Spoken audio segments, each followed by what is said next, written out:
কি বস, খবর দাবো সব ভালো তো? কবি চন্দ্রমা বলছিলাম, আজকে তোমাদের নৌকুদি রং করা পোঁদের ভিতর ঢুকিয়ে দেবো।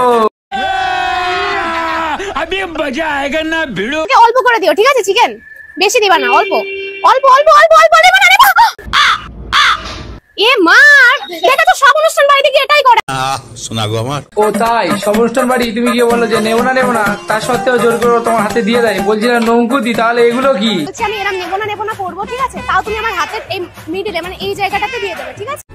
मैं गाली नहीं दे सकता। नहीं, गाली नहीं देना। फैमिली देखती है। প্রথমে এগুলো নিজের থেকে বলে আর তারপর ঢং করা হচ্ছে। তুমি